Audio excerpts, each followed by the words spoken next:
Now there's like a Margot Robbie news cycle. Margot Robbie is mid. It's actually a really brilliant troll to call extremely beautiful women mid, because it makes everyone so mad. Days and days of like, I saw like a week went by and I saw someone be like, just one last word on the Margot Robbie being mid debacle. Here's that, like, everyone's like cooking up their dumb little thoughts. Oh, no. My take, which I know we're all dying to hear, is that Margot Robbie clearly not mid, but first of all, more importantly than that, actresses don't need to be mid. They don't need to be beautiful. They don't need to be beautiful. Yeah. Exactly. They're above mid. They need to be expressive. Right. They're not like, I don't know where we got this idea that actresses are somehow like the most beautiful people in society. Like, obviously in America, definitely they're selected often for their like physical beauty because it's nicer to look at them. Right. But they're not models, they're not like beauty queens or whatever. They're not in a beauty contest. Well, because I think that confidence and fame in and of themselves provide a halo effect where the expectation is that you're more beautiful than you are. Right. And I mean, everybody knows, not everybody, clearly men on Twitter do not realize this for the most part, nor do the women. Everybody knows that like beauty can only be truly appraised like in person. You have to really see somebody in motion. You have to hear how they speak. Yes. You have to see how they carry themselves. Unless what they smell like. Right. Unless they're an anime girl. Right. In which case you can experience their sheer powerful Apollonian beauty through the computer screen.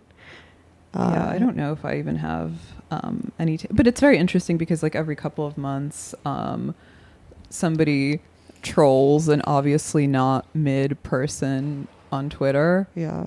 But actually in the spirit of trolling other people, and it becomes like a national headline, like Newsweek or Time Magazine writes it up in all seriousness. I mean, this is like catnip for female journalists. Oh, yeah. Who have to like walk a fine line of making this discourse happen while also not being catty and closing ranks around the woman. Right. So it's like irresistible. Jennifer Connelly also. Is she? That was I think. Yeah. That was the news cycle. Yeah. More recently. Right. I guess my take is that when women opine on the mid discourse, what they're really doing is offering themselves up for judgment by proxy, because everybody is morbidly curious about what their like sexual marketplace value is. And yes. Yeah. And if a woman like Margot Robbie, who's very obviously not mid, is mid, then what does that make you? Exactly. So it becomes a proxy battle. Dog shit. Yeah. I will say, and I think, we're, I don't want to make a promise I can't keep, but we're going to try and go see Barbie. Yes. So we won't get into it too much, but I sent you that Armand White review. Right. Which was pretty I want to get that guy on the pod. Yeah. But in that, I thought he actually did, he didn't call her mid, but he did say that she was not quite like fragile and doll like really to be, because it's Barbie, right? Barbie's supposed to be like a 10, right? So any actress that would have been cast, she's supposed to look impossible. Exactly. But she's also a doll, right? But this is a nefarious progressive like feminist revisionist narrative, as he argues, right? So she's made to be obviously like aspirationally pretty, but not too threatening for the majority of women.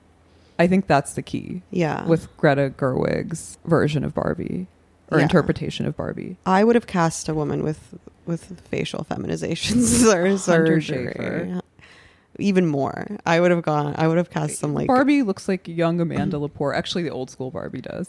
I would have cast like some Korean girl. with like eye who's had widening every surgery. part of her Yeah. face and body like cosmetically altered and can barely speak English. Yeah. And I'll put a blonde wig on her, and that's my Barbie. Yeah, I mean, but it is like very crucial for women, especially women journalists, to like gatekeep the top 1% of beautiful women, Mm-hmm. because it stacks the what's that Stacks the deck in their favor. Because then it stacks the deck in their favor in terms of the like chips. their own status in the beauty hierarchy. How so? Like, because like this woman is as beautiful as it gets, so like yeah, I'm falling somewhere within a Yeah, reasonable yeah. radius of this, therefore I am attractive. Yeah, whereas if she's actually mid, then you're like bottom barrel. Then you're dog shit, Yeah. bro.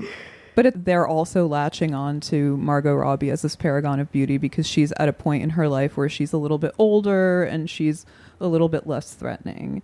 And it's also in women's interest to gatekeep this whole like age gap discourse where A to 33-year-old is just as beautiful as a 23-year-old. to argue that women don't get any less beautiful as they like approach the end of their fertile years, Yes. which they love to do. And which of course we know is true again in a way. Like, Well, if there's two truths, you can argue that women become more beautiful with age, and you can also argue Some that women- women peak between 19 and 23. Which truth matters depends on whether you're a woman or a man. It's like the Schopenhauer thing. Are you in it primarily for aesthetic or for sexual reasons? Which was so the aesthetic reason would be that older women have a special kind of beauty. Yeah, because they're wiser, more experienced, their features have kind of settled. Lindy Man has a take that you can't even truly know if a woman is beautiful until she's like 40. I think he's correct. Just like you can't really truly know a woman is beautiful unless you've seen her with every hairstyle and hair color. Yeah, unless she wears many different kinds of you wigs. You can't really tell if a woman is beautiful unless you've seen her in person, which you never will, Anon, because you're a weird shut-in keyboard freak. Yeah. Hey, that's I think the real, to circle back to your previous point, I think. Yeah, and I think Romy Schneider is one of the most beautiful actresses, gorgeous, and I actually legitimately think looked more beautiful as she aged. But I also, people don't like when I say this, which I say a lot, you get the face you deserve. That's true. But okay, Romy Schneider it looks incredible in motion, but can look a little tough and mannish like many German women in still photography. Bardot as well, not the most photogenic, but she looks good in photos. One of my favorite actresses of all time, who I think is one of the most beautiful women of all time, is Dasha Italian. Nekrasova. Dasha Nekrasova. You are to me because I know you. I know. I think you're so beautiful too. But is this Italian woman Silvana Mangano, who plays Tadzio's mother in Death in Venice? She looks so ethereal and incredible in that movie, but she looks completely she looks noble and like a person with character in still photos, but would not probably register as exceptionally beautiful. Like there are other Italian She looks like starlets. your sister. Yeah.